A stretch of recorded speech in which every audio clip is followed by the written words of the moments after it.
ಪ್ರೀತಿಯ ವೀಕ್ಷಕರಿಗೆ ಶಂಕರಾನಂದ ಟಿವಿಗೆ ಸ್ವಾಗತ ಸುಸ್ವಾಗತ. ಇವತ್ತಿನ ವಿಡಿಯೋನಲ್ಲಿ ವಿಶೇಷವಾಗಿ ಯುಗಾದಿ ಹಬ್ಬದ ವರ್ಷ ಭವಿಷ್ಯ ಹೇಗಿದೆ. ನಮ್ಮ ಸನಾತನಿಗಳಿಗೆ ಯುಗಾದಿ ಅನ್ನುವಂತಹದ್ದು ಹೊಸ ವರ್ಷ. ಎಲ್ಲ ಕಡೆ ಹೊಸತನ ಅನ್ನುವಂತಹದ್ದು ತುಂಬಿರುತ್ತೆ. ಪ್ರಕೃತಿ ಹೊಸದಾಗಿ ನಿಂತ್ಕೊಂಡಿರುತ್ತೆ. ಮರಗಿಡಗಳು ತನ್ನ ಹಳೆಯ ಎಲೆಗಳನ್ನೆಲ್ಲ ಉದುರಿಸಿಕೊಂಡು ಹೊಸದಾದಂತಹ ಚಿಗುರುಗಳನ್ನ ಇಟ್ಕೊಂಡಿರ್ತಕ್ಕಂಥದ್ದು. ಈಗಷ್ಟೇ ಸುಗ್ಗಿಯ ಸಂಭ್ರಮವನ್ನ ಮರೆತು ವಿಶ್ರಾಮದಲ್ಲಿದ್ದಂತಹ ರೈತಾಪಿ ವರ್ಗದವರು ಇನ್ನು 2-3 ತಿಂಗಳ ನಂತರ ಪುನಃ ತನ್ನ ಕೆಲಸಗಳಿಗೆ ಹೋಗ್ತಕ್ಕಂತಹ ಕಾಲ. ಜೊತೆಗೆ ಯುಗದ ಆದಿ ಒಂದು ಹೊಸ ಪರಿವರ್ತನೆ ನಮ್ಮಲ್ಲಿ ಆಗುವಂತಹದ್ದು, ಹೊಸ ಸಂವತ್ಸರ ಆಗುವಂಥದ್ದು. ಈಗ ನಡೆಯುವಂತಹದ್ದು ಶ್ರೀ ವಿಶ್ವಾವಸ ನಾಮ ಸಂವತ್ಸರವು ಮುಗಿದು ನಡೆಯುವಂಥದ್ದು ಶ್ರೀ ಪರಾಭವ ನಾಮ ಸಂವತ್ಸರ. ಪರಾಭವ ನಾಮ ಸಂವತ್ಸರದ ಫಲ ಏನಪ್ಪಾ ಅಂದ್ರೆ, ಪರಾಭವಾಬ್ದೇ ರಾಜನಃ ಪ್ರಾಪ್ನುವಂತಿ ಪರಾಭವಂ ಆಮಯ ಕ್ಷುದ್ರ ಧಾನ್ಯಾನಿ ಪ್ರಭೂತಾನಿ ಸೃವಷ್ಟಯ. ಕಷ್ಟಪಟ್ಟು ಒಂದ್ ಸೈಟ್ ಅನ್ನ ಕೊಂಡ್ಕೊಂಡಿದ್ದಾಯ್ತು. ಈಗ ಆ ಜಾಗದಲ್ಲಿ ಮನೆ ಕಟ್ಟಿಸ್ಬೇಕು, ಪಾಯ ಯಾರ ಕಡೆಯಿಂದ ಹಾಕಿಸ್ಬೇಕು, ಬೇಕಾದ ಕಲ್ಲುಗಳಾಗಿರ್ಲಿ, ಕಬ್ಬಣ ಆಗಿರ್ಲಿ, ಮರಳು, ಜಲ್ಲಿಕಲ್ಲು, ಅದೇ ರೀತಿಯಾಗಿ ಮನೆಗೆ ಬೇಕಾಗಿರುವಂತಹ ಇಟ್ಟಿಗೆ, ಸಿಮೆಂಟು ಎಲ್ಲಿಂದನಪ್ಪ ತರಿಸ್ಬೇಕು, ಯಾರ ಕಡೆಯಿಂದ ಕೊಂಡ್ಕೊಳ್ಬೇಕು ಅಂತ ಯೋಚನೆ ಮಾಡ್ತಾ ಇದ್ದೀರಾ? ಇದರೆಲ್ಲದರ ಜೊತೆಗೆ ವಾಸ್ತು ಅನ್ನುವಂಥದ್ದು ಮನೆಗೆ ಬಹಳ ಮುಖ್ಯ. ಯಾರ ಕಡೆಯಿಂದ ನಾವು ವಾಸ್ತುವನ್ನು ತೋರಿಸ್ಬೇಕು ಅಂತಾನು ಯೋಚನೆ ಮಾಡ್ತಾ ಇದ್ದೀರಲ್ವಾ? ನೀವು ಯೋಚನೆ ಮಾಡೋದೇ ಬೇಡ. ಪಾಯ ಹಾಕೋದ್ರಿಂದ ಹಿಡಿದು ಮನೆಗೆ ಯಾವ ರೀತಿಯಾಗಿ ವಾಸ್ತು ಇರಬೇಕು ಅಂತ, ಜೊತೆಗೆ ಆ ಮನೆಗೆ ತಕ್ಕ ಹಾಗೆ ಯಾವ ಬಣ್ಣವನ್ನ ಹಾಕಬೇಕು, ನೆಲಕ್ಕೆ ಯಾವ ಕಲ್ಲು ಹಾಕಬೇಕು, ಗೋಡೆಗೆ ಯಾವ ಬಣ್ಣ ಬಡಿಬೇಕು, ಯಾವ ಕಬ್ಬಣ ಉಪಯೋಗಿಸ್ಬೇಕು ಅಂತೆಲ್ಲ ವಿಶೇಷವಾದ ಮಾಹಿತಿಗಳನ್ನ ಪಾಯದಿಂದ ಹಿಡಿದು ಗೃಹ ಪ್ರವೇಶದವರೆಗೂ ನಿಮಗೆ ಬೇಕಾದಂತಹ ಎಲ್ಲಾ ಸವಲತ್ತುಗಳನ್ನ ಒಂದೇ ಸೂರಿನಡಿ ಕೊಡ್ತಾ ಇದ್ದಾರೆ. ಅತ್ಯಂತ ಕಡಿಮೆ ದರದಲ್ಲಿ ಉನ್ನತ ಗುಣಮಟ್ಟ ಇರತಕ್ಕಂತಹ ವಸ್ತುಗಳನ್ನ ಉಪಯೋಗಿಸಿ ನಿಮಗೆ ಅಂತಾನೆ ಮನೆಯನ್ನ ಕನ್ಸ್ಟ್ರಕ್ಷನ್ ಮಾಡಿಕೊಡ್ತಾ ಇದ್ದಾರೆ. ನಮ್ಮ ರಾಜಾಜಿನಗರದಲ್ಲಿರುವಂತಹ KMI ಕನ್ಸ್ಟ್ರಕ್ಷನ್ಸ್ ನವರು ನಿಮಗೆ ಏನಾದ್ರೂ ಮನೆ ಕಟ್ತಾ ಇದ್ದೀನಿ, ಎಲ್ಲಾ ರೀತಿಯಾದ ಗೊಂದಲಗಳಿದೆ ಅಂದ್ರೆ ಫಸ್ಟ್ ಇಲ್ಲಿರುವಂತಹ ಫೋನ್ ನಂಬರ್ಗೆ ಫೋನ್ ಮಾಡಿ ಎಲ್ಲಾ ಮಾಹಿತಿಗಳನ್ನ ನೀವು ಕುಲಂಕುಷವಾಗಿ ತಿಳ್ಕೊಂಡು ನಿಮಗೆ ಬೇಕಾದಂತಹ ಮನೆಯನ್ನ ನಿಮ್ಮ ಕೈಗೆಟಕುವ ದರದಲ್ಲಿ ಇವರೇ ಕಟ್ಟಿಕೊಡ್ತಾರೆ. ಎಲ್ಲಾ ವಿಚಾರಗಳನ್ನ ತಿಳ್ಕೊಂಡು ಮುಂದುವರಿರಿ. ಶುಭವಾಗ್ಲಿ. ಕನ್ಸ್ಟ್ರಕ್ಷನ್ಗೆ ಸಂಬಂಧಪಟ್ಟಂತಹ ಸಂಪೂರ್ಣ ಮಾಹಿತಿ ಬೇಕಾದ್ರೆ ಇಲ್ಲಿರುವಂತಹ ಫೋನ್ ನಂಬರ್ಗೆ ಫೋನ್ ಮಾಡಿ. ಶುಭವಾಗ್ಲಿ. ನೋಡಿ, ಈ ಒಂದು ಪರಾಭವ ನಾಮ ಸಂವತ್ಸರ ಹೆಸರು ಕೇಳ್ತಾ ಇದ್ದ ಹಾಗೆ ಎಲ್ಲೋ ಒಂದ್ ಕಡೆ ಪರಾಭವ, ಸೋಲು, ಓಡಿ ಹೋಗ್ತಕ್ಕಂತಹದ್ದು, ಎಲ್ಲೋ ಒಂದು ತರಹದ ಅಂಜು, ಬುರುಕುತನ ಈ ರೀತಿಯಾಗೆಲ್ಲ ಇರುತ್ತೆ. ಪರಾಭವ ನಾಮ ಸಂವತ್ಸರದಲ್ಲಿ ರಾಜರುಗಳು ಈಗ ಯಾರು ಇದ್ದಾರಲ್ಲ, ನಮ್ಮನ್ನ ಆಳ್ತಾ ಇರತಕ್ಕಂತಹ ರಾಜರುಗಳಿಗೆ ಸೋಲುಗಳಾಗ್ತದೆ. ಯಾರು ಆಳ್ತಾ ಇರ್ತಕ್ಕಂತಹ ರಾಜರು, ಅದು ರಾಜ್ಯಾತೀತವಾಗಿ ತೆಗೆದುಕೊಳ್ಳುವಂತದ್ದಾಗಿರ್ಲಿ, ದೇಶವನ್ನ ತೆಗೆದುಕೊಳ್ಳುವಂತದ್ದಾಗ್ಲಿ, ಅಂತಹ ರಾಜರುಗಳಿಗೆ ಸೋಲಾಗ್ತದೆ. ಅದೇ ರೀತಿಯಾಗಿ ಆಮಯ ಕ್ಷುದ್ರ ಧಾನ್ಯಾನಿ ಸಣ್ಣ ಸಣ್ಣ ಕಾಳುಗಳನ್ನು ಹೊಂದಿರತಕ್ಕಂತಹದ್ದು, ಅಂತಹ ಧಾನ್ಯಗಳು ನಿಮಗೆ ಚೆನ್ನಾಗಿ ಫಲ ಕೊಡ್ತಕ್ಕಂತಹದ್ದು. ಜೊತೆಗೆ ಸುವೃಷ್ಟಯ, ವೃಷ್ಟಿಯು ತುಂಬಾನೇ ಚೆನ್ನಾಗಿ ಆಗತ್ತೆ. ಮಳೆ ತುಂಬಾ ಚೆನ್ನಾಗಿ ಬರ್ತಕ್ಕಂತಹದ್ದು, ಮಳೆಯ ವಿಶೇಷವಾದಂತಹ ಒಂದು ಅನುಗ್ರಹ ಉಂಟಾಗ್ತದೆ. ಹೀಗಾಗಿ ಈ ಒಂದು ಪರಾಭವನಾಮ ಸಂವತ್ಸರದಲ್ಲಿ ರಾಜರುಗಳಿಗೆ ತೊಂದರೆಗಳಾಗ್ತದೆ. ಇನ್ನು ಈ ಒಂದು ಯುಗಾದಿ ಹಬ್ಬವು ನಮಗೆ ಗುರುವಾರದ ದಿವಸ ಆಗಿರೋದ್ರಿಂದ ಆ ವಾರದ ನಾಯಕ ಯಾರಪ್ಪ ಅಂತ ಹೇಳಿದ್ರೆ ಗುರುಗ್ರಹ, ಬೃಹಸ್ಪತಿ ಗ್ರಹ. ಆ ಗುರುಗ್ರಹನು ಈ ವರ್ಷದ ರಾಜನು.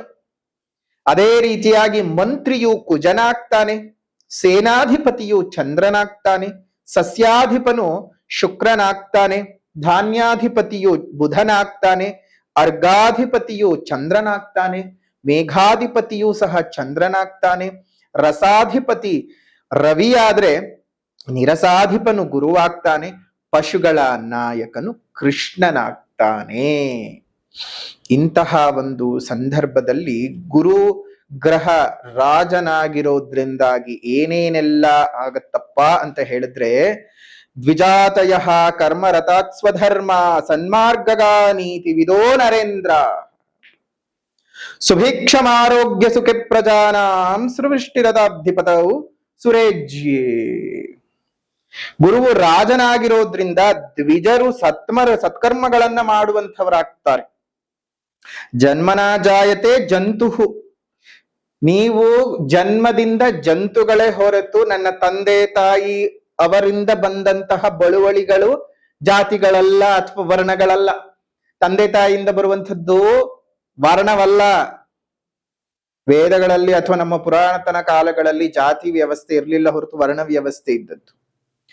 ಸೊ ಹಾಗಾಗಿ ದ್ವಿಜರು ಏನು ಮಾಡ್ತಾರೆ? ಸತ್ಕರ್ಮಗಳನ್ನ ಆಚರಣೆ ಮಾಡ್ತಾರೆ. ಅದೇ ರೀತಿಯಾಗಿ ತಮ್ಮ ಕುಲಧರ್ಮಗಳನ್ನ ಅನುಷ್ಠಾನಗಳನ್ನ ಸರಿಯಾಗಿ ಮಾಡಿಕೊಂಡು ಹೋಗುವಂಥವ್ರಾಗ್ತಾರೆ. ಯಾಕಂದ್ರೆ ಗುರುವಲ್ವೇ, ನಿಮ್ಮ ಧರ್ಮ ಪರಿಪಾಲನೆಯನ್ನ ನೀವು ಸರಿಯಾಗಿ ಆಚರಣೆ ಮಾಡ್ಕೊಂಡು ಹೋಗುವ ಹಾಗೆ ಪ್ರೇರೇಪಣೆಯನ್ನ ಕೊಡ್ತಾನೆ. ಜೊತೆಗೆ ರಾಜರುಗಳಿಂದ ರಾಜ್ಯ ಪರಿಪಾಲನೆ ಮಾಡುವಂಥವ್ರು ಸ್ವಲ್ಪ ಸರಿಯಾಗಿರುವಂಥವ್ರು ಸಿಗಬಹುದು ಪರಿವರ್ತನೆಯ ನಂತರದಲ್ಲಿ ಜನರ ಯೋಗಕ್ಷೇಮವನ್ನ ವಿಚಾರಿಸ್ಕೊಳ್ತಕ್ಕಂತಹ ಒಂದಷ್ಟು ಪರಿವರ್ತನೆಗಳು ಆದ್ರೂ ಆಗತ್ತೆ. ಜೊತೆಗೆ ಪ್ರಜೆಗಳ ಆರೋಗ್ಯ ಸ್ವಲ್ಪ ಮಟ್ಟಕ್ಕೆ ಸುಧಾರಿಸುತ್ತೆ. ಒಳ್ಳೆಯ ಮಳೆಯಾಗಿ ಧಾನ್ಯಗಳು ಹೇರಳವಾಗಿ ಬರುತ್ತೆ. ಅದೇ ರೀತಿ ಇನ್ನೊಂದು ಪ್ರಮುಖವಾಗಿರತಕ್ಕಂತಹದ್ದು ಏನಪ್ಪಾ ಅಂತ ಹೇಳಿದ್ರೆ, ಕುಜನ್ ಮಂತ್ರಿಯಾಗಿರೋದ್ರಿಂದ ಹಸಿರಿನ ಪೈರುಗಳು ಅಗ್ನಿ ಭಯದಿಂದ ಒಣಗಿ ಹೋಗಬಹುದು. ಅಂದ್ರೆ ಅಷ್ಟು ಉಷ್ಣ ಬಿಸಿ ಇರುತ್ತೆ. ಜಲೋಪದ್ರವಗಳು ಜಾಸ್ತಿ ಆಗ್ತಕ್ಕಂತಹದ್ದು, ಸುಂಟರ್ ಗಾಳಿಗಳು ಜಾಸ್ತಿ ಆಗುವಂತಹದ್ದು, ರೋಗ ಪೀಡೆಗಳು ಸಸ್ಯಗಳಿಗೆ ಜಾಸ್ತಿ ಆಗುವಂತಹದ್ದು ಆಗತ್ತೆ. ಅದೇ ರೀತಿಯಾಗಿ ಇಂತಹ ಸಸ್ಯಗಳಿಗೆಲ್ಲ ಸಸ್ಯಾಧಿಪನಾಗಿರತಕ್ಕಂತಹ ಶುಕ್ರನ ಫಲವನ್ನ ನೋಡೋದ್ರಿಂದ ಸ್ವಲ್ಪ ಮಟ್ಟಕ್ಕೆ ಏನೇ ಹೆಚ್ಚು ಕಡಿಮೆಗಳೆಲ್ಲ ನಡೆದ್ರೂ ಸಹ ರೈತರ ಬೆಳೆಗಳಿಗೆ ಹಾನಿಗಳು ಅಷ್ಟು ಆಗೋದಿಲ್ಲ. ಒಟ್ಟಾರೆಯಾಗಿ ಈ ಒಂದು ನವನಾಯಕರ ಫಲ ಆಗಿದ್ದಿರಬಹುದು, ರಾಜನ ಮಂತ್ರಿ ಫಲಗಳು, ಸಸ್ಯಾಧಿಪನ ಫಲಗಳೆಲ್ಲ ಒಂದ್ ಹಂತಕ್ಕೆ ಶುಭ ರೀತಿನಲ್ಲೇ ಇರತಕ್ಕಂತಹದ್ದು. ಹಾಗಾಗಿ ಏನು ಯೋಚನೆ ಮಾಡುವಂತಹ ಅವಶ್ಯಕತೆ ಇಲ್ಲ. ಇನ್ನು ಪ್ರಮುಖವಾಗಿ ಬಂದಂತಹ ಸಂದರ್ಭದಲ್ಲಿ ವರ್ಷದಲ್ಲಿ ಗ್ರಹಣ ಅಂತ ಬಂದ ಸಂದರ್ಭದಲ್ಲಿ ಯಾವಾಗ್ಲೂ ಅಷ್ಟೇ, ಈ ವರ್ಷ ಗ್ರಹಣ ಇದೆ, ಪ್ರತಿ ವರ್ಷ ಗ್ರಹಣ ನಡೆಯುತ್ತೆ. ಮಿನಿಮಮ್ 2 ಗ್ರಹಣನಾದ್ರೂ ನಡೆಯುತ್ತೆ. ಮ್ಯಾಕ್ಸಿಮಮ್ ಅದು 6-7 ಗ್ರಹಣಗಳು ನಡೆಯೋದಕ್ಕೆ ಸಾಧ್ಯತೆ ಇದೆ.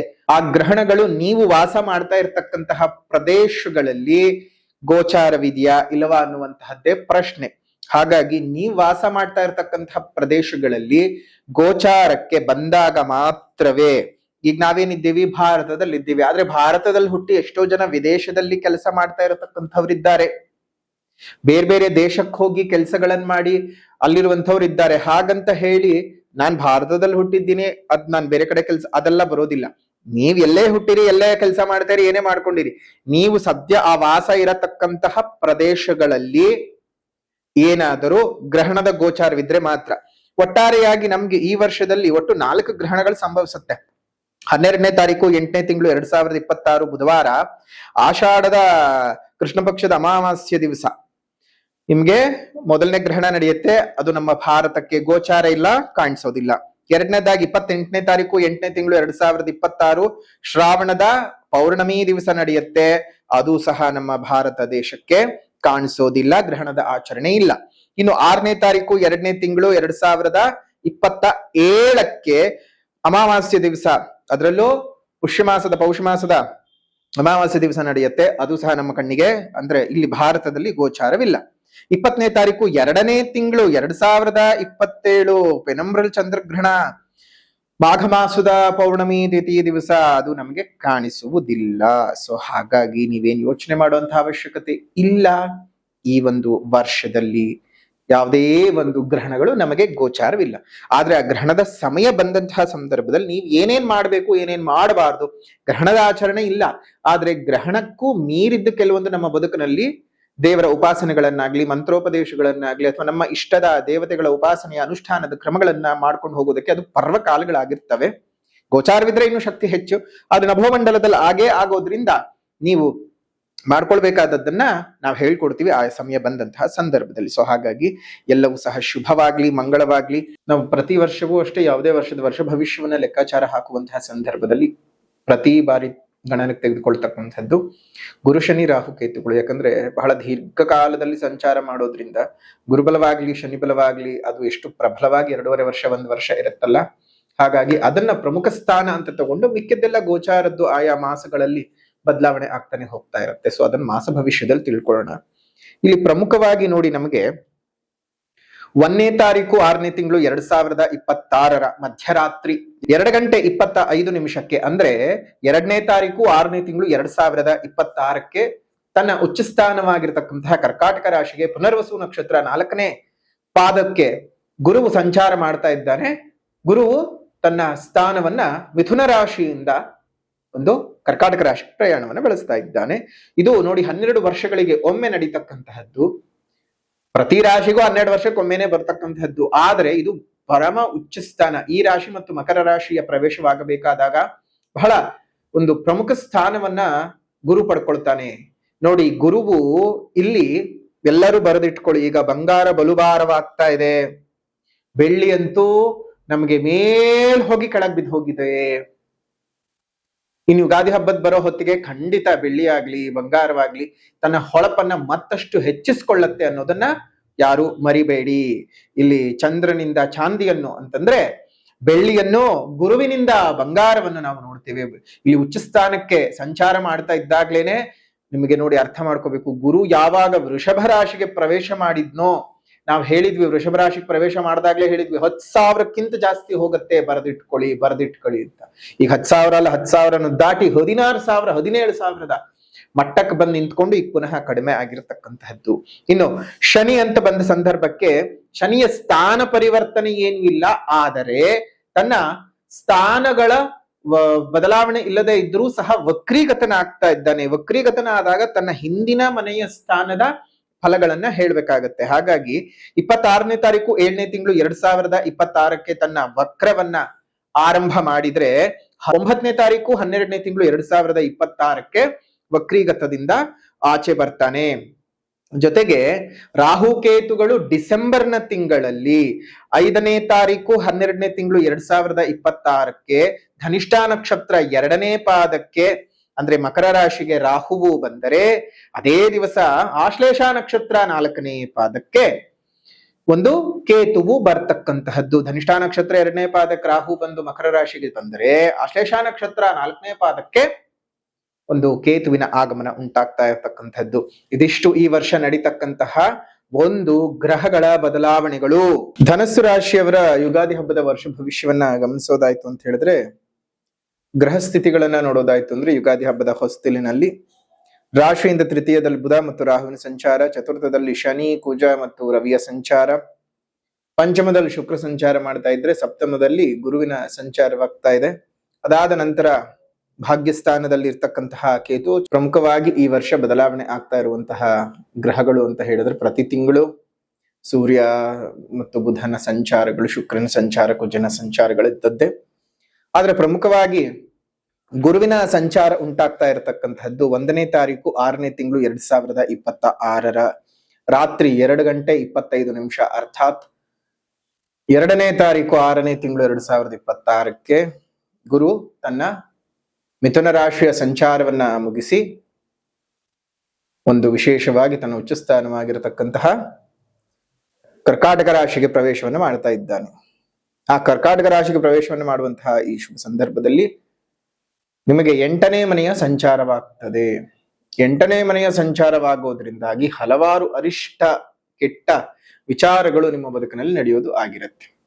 ಗುರುವಿನ ಬಲವನ್ನ ನೀವು ಕಳ್ಕೊಳ್ತಾ ಇದ್ದೀರಿ. ಈಗಾಗಲೇ ಶನಿಯ ಬಲವೂ ಸಹ ನಿಮಗೆ ಇಲ್ಲ, ಅರ್ಧಾಷ್ಟಮದ ಶನಿಯ ಪೀಡನೆಯನ್ನ ಅನುಭವಿಸ್ತಾ ಇದ್ದೀರಿ.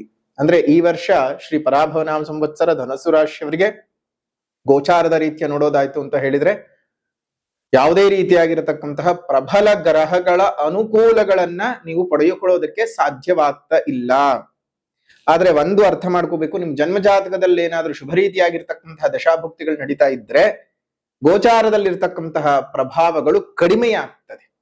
ಹಾಗಾಗಿ ಒಂದ್ಸಲ ನಿಮ್ ಜನ್ಮ ಜಾತಕವನ್ನ ತೋರಿಸ್ಕೊಳ್ಳೋದು ಮರೆಯಕ್ ಹೋಗೋದು ಬೇಡ. ಜೊತೆಗೆ ಇದೇ ಒಂದು ವಿಚಾರದಲ್ಲಿ ನಾವು ಧನಸ್ಸು ರಾಶಿಯವರಿಗೆ ವಿಶೇಷವಾಗಿ ಗುರು ಮತ್ತು ಶನಿಯ ಅನುಗ್ರಹ ಉಂಟಾಗಬೇಕು ಅಂತ ಹೇಳಿ ದಿನಾಂಕ 31ನೇ ತಾರೀಕು 5ನೇ ತಿಂಗಳು 2026 ಶುಭ ಪೌರ್ಣಮಿಯ ದಿವಸ ಗುರು ಮಹಾಯಾಗವನ್ನ ಏರ್ಪಾಟು ಮಾಡಿದ್ದೇವೆ. ಆ ಗುರು ಮಹಾಯಾಗದಲ್ಲಿ ಬಂದು ಪಾಲ್ಗೊಂಡು ನಿಮ್ಮ ವಿಶೇಷವಾದಂತಹ ಗುರುವಿನ ಅನುಗ್ರಹಕ್ಕೆ ಪಾತ್ರವಾಗಿ ಸಾಧ್ಯವಾದಷ್ಟು ನೇರವಾಗಿ ಬಂದು ಪಾಲ್ಗೊಳ್ಳೋದಕ್ಕೆ ಪ್ರಯತ್ನ ಮಾಡಿ. ಆ ಯಾಗದ ನಂತರದಲ್ಲಿ ಕೊಡತಕ್ಕಂತಹ ವಿಶೇಷವಾದಂತಹ ಗುರು ಮಹಾಯಾಗದ ರಕ್ಷೆ, ಅಕ್ಷತ ಪ್ರಸಾದ ಮತ್ತು ಬೃಹಸ್ಪತಿ ಕವಚವನ್ನ ನೀವು ಧರಿಸ್ಕೊಳ್ಳೋದ್ರಿಂದ ನಿಮಗೆ ಯಾವುದೇ ರೀತಿಯಾಗಿರತಕ್ಕಂತಹ ಗುರು ಅಷ್ಟಮ ಸ್ಥಾನದಲ್ಲಿ ಸಂಚಾರ ಮಾಡಿದಾಗ ಬರ್ತಕ್ಕಂತಹ ಅನೇಕ ಅರಿಷ್ಟ ಫಲಗಳು ನಿವಾರಣೆ ಆಗ್ತವೆ. ಜೊತೆಗೆ ಈಗಾಗ್ಲೇ ನೀವು ಅರ್ಧಾಷ್ಟಮ ಶನಿಯ ಸಂಚಾರದ ಕೆಟ್ಟ ಫಲಗಳನ್ನ ಅನುಭವಿಸ್ತಾ ಇದ್ದೀರಿ, ಹಲವಾರು ಜನರು ನೋವುಗಳನ್ನ ಪಡ್ತಾ ಇದ್ದೀರಿ. ಹಾಗಾಗಿ 12ನೇ ತಾರೀಕು 7ನೇ ತಿಂಗಳು 2026 ಭಾನುವಾರದ ದಿವಸ ಪ್ರದೋಷದ ಸಂದರ್ಭದಲ್ಲಿ, ಪ್ರದೋಷವಿರುವಂತಹ ಆ ದಿವಸ ವಿಶೇಷವಾಗಿ ಶನಿ ಮಹಾಯಾಗವನ್ನು ಮಾಡ್ತಾ ಇದ್ದೇವೆ. ಹಾಗಾಗಿ ಶನಿ ಮಹಾಯಾಗದಲ್ಲಿ ಬಂದು ಪಾಲ್ಗೊಳ್ಳೋದು ಮರೆಯಕ್ ಹೋಗ್ಬೋದು ಬೇಡ. ಶನಿಯ ರಕ್ಷೆಯನ್ನ ನೀವು ನಿಮ್ಮ ಜೊತೆಗೆ ಇಟ್ಕೊಳ್ಳೋದ್ರಿಂದ, ಧಾರಣೆಯನ್ನ ಮಾಡ್ಕೊಳ್ಳೋದ್ರಿಂದ ಹಲವಾರು ರೀತಿಯಲ್ಲಿ ನಿಮ್ಗೆ ಅನುಕೂಲತೆಗಳೇ ಉಂಟಾಗ್ತವೆ. ಹಾಗಾಗಿ ಶನಿ ಮಹಾಯಾಗ ಮತ್ತು ಗುರು ಮಹಾಯಾಗದಲ್ಲಿ ಪಾಲ್ಗೊಳ್ಳೋದು ಮರೆಯಕ್ ಹೋಗೋದು ಬೇಡ. ಇನ್ನು ಅದೇ ರೀತಿಯಾಗಿ ಶನಿಯ ಸ್ಥಾನ ಸಂಚಾರವಿಲ್ಲದೆ ಇದ್ದರೂ ಸಹ ವಕ್ರೀಗತನಾಗಿ 26ನೇ ತಾರೀಕು 7ನೇ ತಿಂಗಳು 2026 ವಕ್ರ ಆರಂಭ ಆದರೆ 9ನೇ ತಾರೀಕು 12ನೇ ತಿಂಗಳು 2026 ತನ್ನ ಒಂದು ವಕ್ರದ ಫಲಗಳನ್ನ ಅಲ್ಲಿಗೆ ನಿಲ್ಲಿಸಿ ನೇರ ಸಂಚಾರಕ್ಕೆ, ರುಜು ಸಂಚಾರಕ್ಕೆ ಪ್ರಾರಂಭ ಮಾಡ್ತಾನೆ. ಇನ್ನು ಪ್ರಮುಖವಾಗಿ ರಾಹು ಮತ್ತು ಕೇತುಗಳು 5ನೇ ತಾರೀಕು 12ನೇ ತಿಂಗಳು 2026 ಬದಲಾವಣೆ ಆಗ್ತದೆ. ಧನಿಷ್ಠಾ ನಕ್ಷತ್ರ 2ನೇ ಪಾದ ಮಕರ ರಾಶಿಗೆ ರಾಹು ಪ್ರವೇಶ ಮಾಡಿದ್ರೆ 5ನೇ ತಾರೀಕು ಅವತ್ತಿನ ದಿವಸ, ಯಾಕಂದ್ರೆ ಎರಡು ಒಟ್ಟಿಗೆ ಸಂಚಾರ ಮಾಡ್ತವೆ. ಅದೇ ಒಂದು ದಿವಸ 12ನೇ ತಿಂಗಳು 5ನೇ ತಾರೀಕು 2026 ದಿವಸ ಆಶ್ಲೇಷ ನಕ್ಷತ್ರ 4ನೇ ಪಾದಕ್ಕೆ ಕೇತು ಸಂಚಾರವಾಗ್ತಾ ಇದೆ. ಸೊ ಒಟ್ಟಾರೆಯಾಗಿ ಈ ಒಂದು ಗ್ರಹದ ಸ್ಥಿತಿಗತಿಗಳನ್ನೆಲ್ಲ ಗಮನಿಸಿದಂತಹ ಈ ಸಂದರ್ಭದಲ್ಲಿ ಧನಸ್ಸು ರಾಶಿಯವರಿಗೆ ನೋಡಿ ಆರೋಗ್ಯದಲ್ಲಿ ಬಹಳ ಏರುಪೇರುಗಳು ಉಂಟಾಗ್ತಾ ಇರುತ್ತವೆ, ಮಾನಸಿಕ ಸಮಸ್ಯೆಗಳು ಉಂಟಾಗ್ತಾ ಇರುತ್ತೆ, ಕೆಲಸ ಕಾರ್ಯಗಳಲ್ಲಿ ಹಿನ್ನಡೆಗಳನ್ನ ನೀವು ನೋಡ್ತೀರಿ. ಜೊತೆಗೆ ಕುಟುಂಬದಲ್ಲಿ ಬಹಳಷ್ಟು ಕಿರಿಕಿರಿಯ ವಾತಾವರಣವನ್ನ ನೀವು ಅನುಭವಿಸಬೇಕಾಗತ್ತೆ. ತುಂಬಾ ಜನರಿಂದ ಮೋಸ ಹೋಗುವಂತಹ ಸಂದರ್ಭಗಳು ಎದುರಾಗ್ತವೆ, ನಂಬಿಕೆ ದ್ರೋಹಗಳು ಉಂಟಾಗ್ತವೆ. ಧನಸ್ಸು ರಾಶಿಯವರಿಗೆ ವೃತ ಅಲೆದಾಟ, ಚಿಂತೆ, ವ್ಯಾಕುಲತೆ, ಕಾರ್ಯ ಹಿನ್ನಡೆ, ಕೆಲಸ ಕಾರ್ಯಗಳಲ್ಲಿ ಪ್ರಗತಿ ಇಲ್ಲದೆ ಇರತಕ್ಕಂಥದ್ದು, ಒಂದರಲ್ಲೂ ನೆಮ್ಮದಿ ಎನ್ನುವುದನ್ನ ನೀವು ಕಾಣೋದಕ್ಕೆ ಸಾಧ್ಯ ಆಗೋದಿಲ್ಲ. ಹೀಗೆ ಹಲವು ರೀತಿಯ ಸಮಸ್ಯೆಗಳನ್ನ ನೀವು ಎದುರಿಸಬೇಕಾಗ್ತದೆ. ತುಂಬಾ ಜಾಗ್ರತೆ ಇರಬೇಕು. ಪರಾಭವನಾಮ ಸಂವತ್ಸರ ನಿಮ್ಮ ಜೀವನದಲ್ಲಿ ಒಂದಷ್ಟು ಏರಿಳಿತಗಳನ್ನ ತಂದು ಕೊಡುತ್ತೆ. ಆದ್ರೆ ಇದು 20 ಭಾಗದ ಫಲಾನುಫಲಗಳನ್ನ ಹೇಳ್ತಾ ಇರುವಂತದ್ದು, ಅಂದ್ರೆ ಗೋಚಾರದ ಫಲಗಳನ್ನ ತಿಳಿಸ್ಕೊಡ್ತಾ ಇದ್ದೇವೆ. ಇದೇ ನಿಮ್ಮ ಜನ್ಮ ಜಾತಕದಲ್ಲಿ ಏನಾದ್ರೂ ಶುಭ ರೀತಿಯಾಗಿರತಕ್ಕಂತಹ ಗ್ರಹದ ದಶಾಭುಕ್ತಿಗಳೇನಾದ್ರೂ ನಡೀತಾ ಇದ್ದರೆ ಅದಕ್ಕೆ ಸಂಬಂಧಪಟ್ಟ ಹಾಗೆ ಅತ್ಯುತ್ತಮ ಫಲಗಳನ್ನು ಸಹ ನೀವು ಅನುಭವಿಸೋದಕ್ಕೆ ಸಾಧ್ಯವಾಗತ್ತೆ. ಹಾಗಾಗಿ ಒಂದ್ಸಲ ನಿಮ್ಮ ಜನ್ಮ ಜಾತಕದ ವೀಕ್ಷಣೆಯನ್ನ ಮಾಡಿಸ್ಕೊಳ್ಳೋದು ಮರೆಯಕ್ ಹೋಗೋದು ಬೇಡ.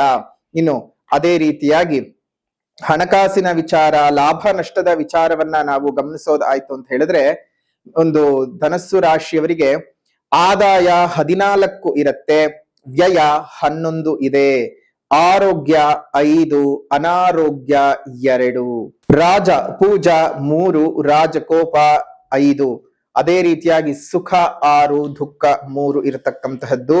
ಇದು ಆದಾಯ ವ್ಯಯಾದಿಗಳು. ಅಂದ್ರೆ ನಿಮಗೆ ಎಲ್ಲೋ ಒಂದು ಕಡೆ ಆದಾಯ ವ್ಯಯದ ಕಂದು ಒಂದು ಸ್ವಲ್ಪ ಕೈ ಹಿಡಿಬಹುದು. ಇನ್ನು ಅದೇ ರೀತಿಯಾಗಿ ಕಂದಾಯದ ವಿಚಾರವನ್ನ ನೋಡಿದಂತಹ ಸಂದರ್ಭದಲ್ಲಿ ಮೂಲ, ಪೂರ್ವಾಷಾಢ, ಉತ್ತರಾಷಾಢ ನಕ್ಷತ್ರ 1ನೇ ಪಾದದಲ್ಲಿ ಹುಟ್ಟಿದಂಥವರಿಗೆ ನೋಡಿ, ಮೂಲಾ ನಕ್ಷತ್ರದಲ್ಲಿ ಹುಟ್ಟಿದಂಥವ್ರಿಗೆ ಪ್ರಥಮ, ದ್ವಿತೀಯ, ತೃತೀಯ ಕಂದಾಯಗಳು ತುಂಬಾ ಚೆನ್ನಾಗಿದ್ದಾವೆ. ಪ್ರಥಮ ಕಂದಾಯದಲ್ಲಿ 2 ಅಂಕಗಳು, ದ್ವಿತೀಯ ಕಂದಾಯದಲ್ಲಿ 3 ಅಂಕಗಳು, ತೃತೀಯ ಕಂದಾಯದಲ್ಲಿ 3 ಅಂಕಗಳು ಬಂದಿದೆ. ಪ್ರಥಮ ದ್ವಿತೀಯದಲ್ಲಿ 2, ತೃತೀಯ ಕಂದಾಯದಲ್ಲಿ ನಿಮಗೆ 3 ಅಂಕಗಳು ಬಂದಿರುವಂತದ್ದು. ಅಂದ್ರೆ ಮೂಲಾ ನಕ್ಷತ್ರಕ್ಕೆ ಈ ವರ್ಷ ಪರವಾಗಿಲ್ಲ, ಒಂದಷ್ಟು ಚೆನ್ನಾಗಿರ್ತಕ್ಕಂತಹ ಫಲಗಳು. ಯಾಕಂದ್ರೆ ಯಾವುದೇ ಕಂದಾಯದಲ್ಲೂ 0 ನೀವು ಅನುಭವಿಸಿಲ್ಲ.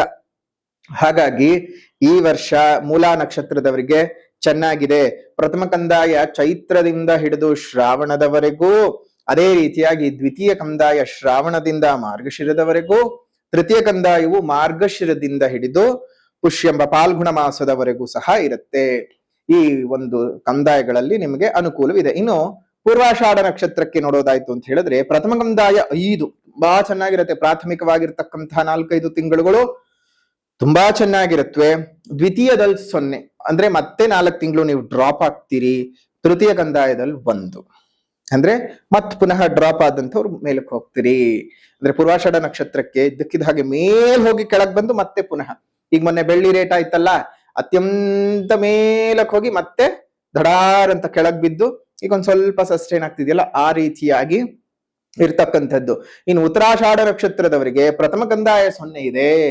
ಅಂದ್ರೆ ಯಾವುದೇ ರೀತಿಯಾಗಿರ್ತಕ್ಕಂತಹ ಫಲಗಳನ್ನ ನಿರೀಕ್ಷೆ ಮಾಡೋದು ಸ್ವಲ್ಪ ಮಟ್ಟಕ್ಕೆ ಕಷ್ಟವಾಗ್ತದೆ. ಅದೇ ರೀತಿಯಾಗಿ ದ್ವಿತೀಯ ಕಂದಾಯದಲ್ಲಿ 1, ತೃತೀಯ ಕಂದಾಯಕ್ಕೆ 4. ಅಂದ್ರೆ ವರ್ಷದ ಕೊನೆಯ 4 ತಿಂಗಳುಗಳು ಉತ್ತರಾಷಾಢ ನಕ್ಷತ್ರದವರಿಗೆ ಬಹಳ ಶುಭ ರೀತಿಯಾಗಿ ಇರ್ತಕ್ಕಂಥದ್ದು. ಹೀಗೆ ವ್ಯಾಖ್ಯಾನಗಳನ್ನ ನಾವು ಮಾಡೋದಕ್ಕೆ ಸಾಧ್ಯವಾಗ್ತದೆ. ಇನ್ನು ಈ ಕೆಲವೊಂದು ವಿಚಾರಗಳು ಸಣ್ಣ ಪುಟ್ಟಕ್ಕೆ ನಿಮಗೆ ಗುರುಬಲವಿಲ್ಲದೆ ಇದ್ದರೂ ಸಹ ಗುರುವೀಕ್ಷಣೆ ನಿಮ್ಗೆ 4ನೇ ಮನೆ ಬರ್ತದೆ.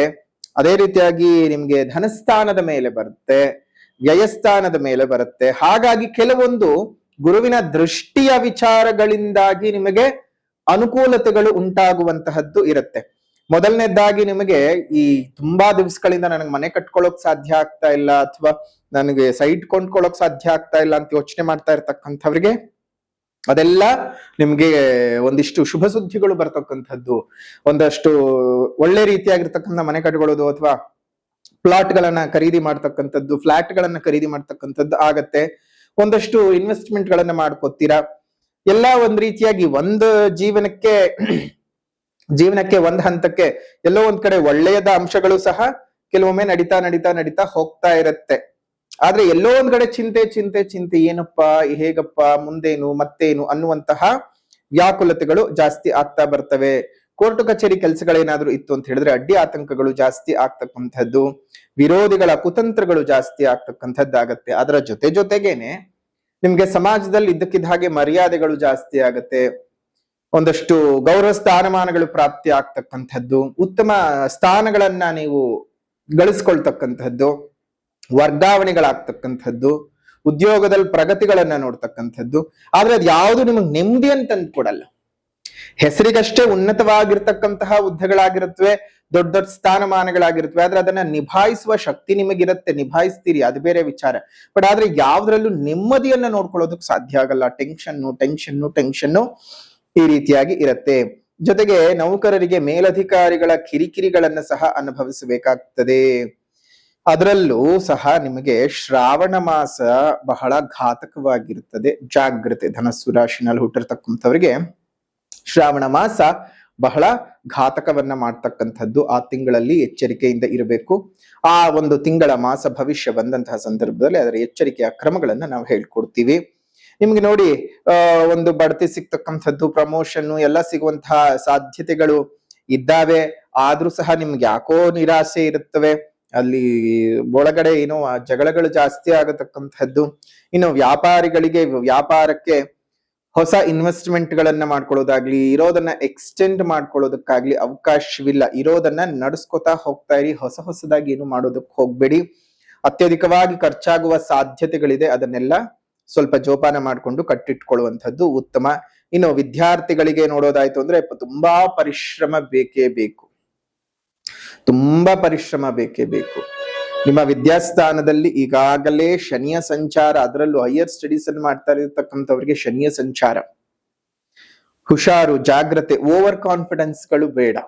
ಈಗ ರವಿಯೋ ಸಹ ಆ ಒಂದು ಸಂದರ್ಭದೊಳಗೆ ಅಲ್ಲೇ ಇರೋದ್ರಿಂದ ರವಿಯ ಸಂಚಾರ ಮುಂದಿನ ಸ್ಥಾನಕ್ಕೆ ಹೋಗುವವರೆಗೂ ತುಂಬಾ ಓವರ್ ಕಾನ್ಫಿಡೆನ್ಸ್ ಗಳನ್ನ ಇಟ್ಕೊಂಡ್ಬಿಡ್ತೀರಿ.